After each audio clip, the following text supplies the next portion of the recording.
Here we see advanced prepositions of condition and concessions.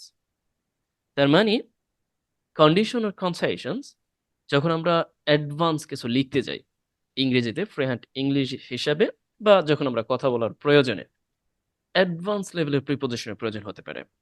Simply নির্বিশেষে নির্দেশ করতে আমরা কিন্তু অ্যাডভার্ব হিসাবে রেসপেক্টিভলি ব্যবহার করে থাকি, বাট প্রিপোজিশন অফ ফ্রেজ তৈরির ক্ষেত্রে নির্বিশেষে নির্দেশ করতে আমরা কিন্তু রিগার্ডলেস অফ ব্যবহার করতে পারি ওর ইরেসপেক্টিভ অফ ব্যবহার করতে পারি। তারপরে লক্ষ্য করুন সত্ত্বেও নির্দেশ করতে, তবে আমাদের দৈনন্দিন প্রয়োজনে সবচেয়ে বেশি যেটা আমরা লক্ষ্য করি সেটা হলো ডিসপাইট অথবা ইন স্পাইট অফ। তার মানে হচ্ছে পরেও সত্ত্বেও, এটারও মানে হচ্ছে পরেও সত্ত্বেও। আর এইখানে নট উইথ স্ট্যান্ডিং এটার অর্থটাও সত্ত্বেও, যদি আমরা নট উইথ স্ট্যান্ডিং কেও আবারও কনজাংশন হিসেবে ব্যবহার করতে পারি, বাট সে আলোচনা যাচ্ছে না, আমরা স্বাধীন কনজাংশন হিসেবে ব্যবহার করতে পারি। ওই অলদো এর পরিবর্তে অনেকটা সেই রকম কাজ করে। আপাতত আমি ওইদিকে যাচ্ছি না। এখানে নাউন বা নাউন ফ্রেজ তৈরিতে অ্যাডভান্স লেভেলে যে প্রিপোজিশনের ব্যবহারটা আছে সেই ব্যবহারটাকে ইঙ্গিত করতেই সিম্পলি আমরা লক্ষ্য করছি যে এই ব্যাপারটি করতে পারি, এখানে প্র্যাকটিক্যালি দেখতে পারি। জি, চলুন আমরা এখন একটু শুরু করি। এই লেখাটায় আমরা উপরিক্ত যে প্রিপোজিশন গুলো আছে, দ্যাট মিনস প্রিপোজিশনাল ফ্রেজ তৈরিতে আমরা এই ব্যবহারগুলো করতে পারি। প্রথমত লক্ষ্য করুন, আর্থিক চ্যালেঞ্জ সত্ত্বেও, দেখুন তো আমরা কি বলি না, এগুলো কিন্তু আমরা বলি যে এটা থাকা সত্ত্বেও ওটা থাকা সত্ত্বেও, তাই তো? লক্ষ্য করুন এই সত্ত্বেও, এখন এই সত্ত্বেও কিন্তু আমাদের এইখানে থাকা যে আর্থিক চ্যালেঞ্জ আমরা যাকে নাউন ফ্রেজ বলি তার পূর্বে ব্যবহার করতে হবে। এখন সত্ত্বেও নির্দেশ করতে এখানে কয়টি আছে? নট উইথ স্ট্যান্ডিং আছে, ডিসপাইট আছে, ইনস্পাইট আছে। এগুলোর ভিন্নতার কোনো বিশেষত্ব নাই, আপনি চাইলেই বসিয়ে দিতে পারবেন। কেমন? তবে কমন হচ্ছে ডিসপাইট। এটা আপনি প্রচুর পরিমাণে পত্রিকায় পাবেন, এটা খুবই কম। ঠিক আছে, ওকে। আমাদের প্রয়োজনে আমরা কি করলাম, এখানে আমরা এটা ব্যবহার করে দিলাম, তাই তো? তারপর লক্ষ্য করুন, কোম্পানিটি তার কার্যক্রম সম্প্রচার অব্যাহত রেখেছে। এই বাক্যটি লেখার জন্য আপনার কি প্রয়োজন হবে? মানে সম্প্রসারণ অব্যাহত রেখেছে, তার মানে সে চালিয়েই যাচ্ছে, এটা কন্টিনিউ রাখছে আর কি।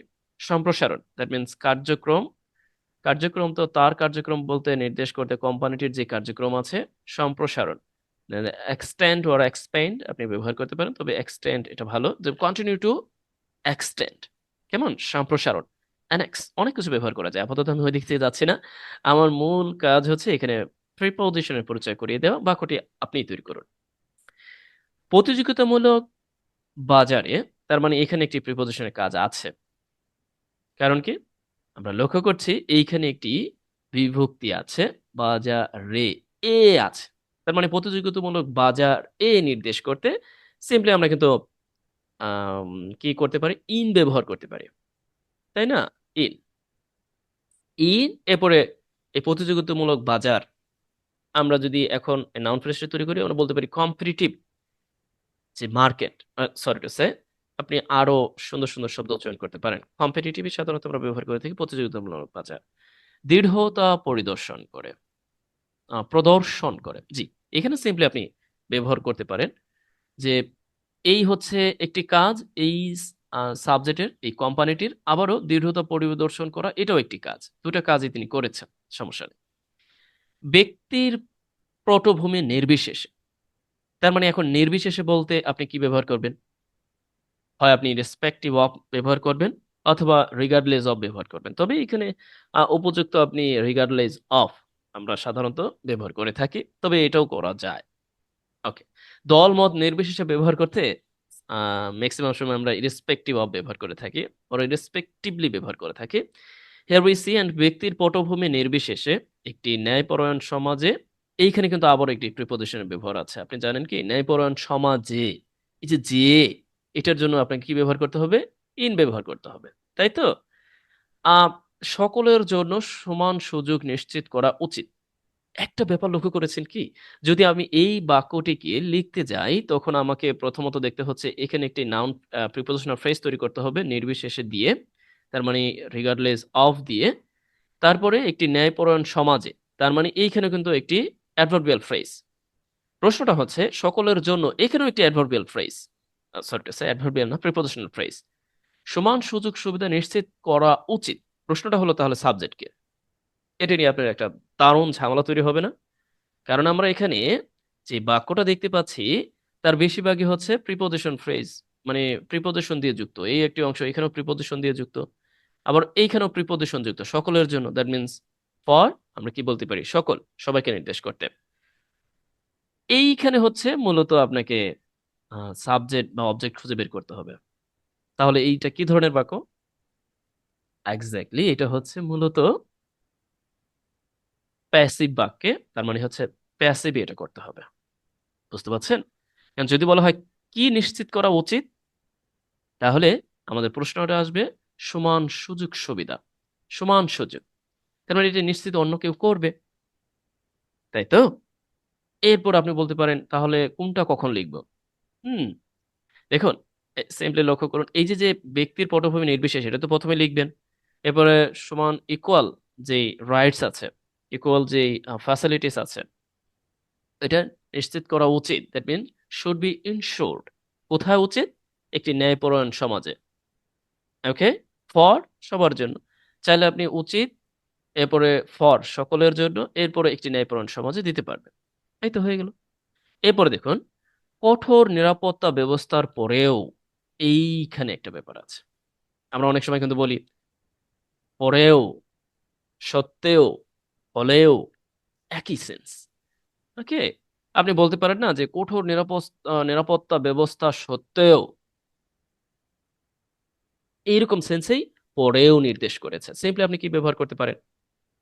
ডেসপাইট ব্যবহার করতে পারেন, তাই তো? যেহেতু ইতিমধ্যে আমরা উইথ স্ট্যান্ডিং কে ব্যবহার করেছি। এরপর লক্ষ্য করুন, মাঝে মাঝে তথ্য প্রক্রিয়াকরণে ত্রুটি ঘটে। হুম, যা আরো উন্নতির প্রয়োজনীয়তাকে নির্দেশ করে। এখানে আর আমাদের কোনো প্রিপোজিশন প্রয়োজন নাই, জাস্ট আমরা এখানে একটি প্রিপোজিশন ব্যবহার করলাম কি নির্দেশ করতে, এটাকে নির্দেশ করতে। এরপরে এইখানে আমরা একটা প্রিপোজিশন ব্যবহার করলাম একে নির্দেশ করতে। এরপরে এটা তো দেখাই দিলাম। আর এই পরে নির্দেশ করতে আপনি সিম্পলি এই ডেসপাইট কে ব্যবহার করতে পারেন আপনার প্রয়োজনে। এই তো হয়ে গেল। এখন বাক্যগুলো লেখার দায়িত্ব হচ্ছে আপনার, যে আপনি কিভাবে লিখবেন, কতটুকু এখান থেকে আপনি বুঝতে পারলেন। চলুন এখন আমরা একটু এখানে যে আগে থেকে লেখা আছে সেই ব্যাপারটা একটু নির্দেশ করি। ওকে, লক্ষ্য করুন, আমরা এখানে সিম্পলি দেখতে পাচ্ছি যে প্রথমত আমাদের যে ব্যবহারটা আছে, আমরা নট উইথ স্ট্যান্ডিং ব্যবহার করে এখানে আমরা একটা দেখতে পাচ্ছি, একটি প্রিপোজিশনাল ফ্রেজ তৈরি করতে দেখতে পাচ্ছি। এখানে হচ্ছে এই অংশ নাউন, আর যখন আমরা নাউন ফ্রেজের পূর্বে প্রিপোজিশন হিসেবে ব্যবহার করছি notwithstanding, that means prepositional phrase here we see and company. এই যে কন্টিনিউ টু এক্সপ্যান্ড, বুঝতে পারছেন? তার মানে অব্যাহত থাকা অর্থে আমরা কন্টিনিউ টু এক্সপ্যান্ড ব্যবহার করতেই পারি। তারপর লক্ষ্য করুন, in a competitive market, and which I have already mention. In নির্দেশ করতে, তার মানে একটি প্রতিযোগিতামূলক বাজারে।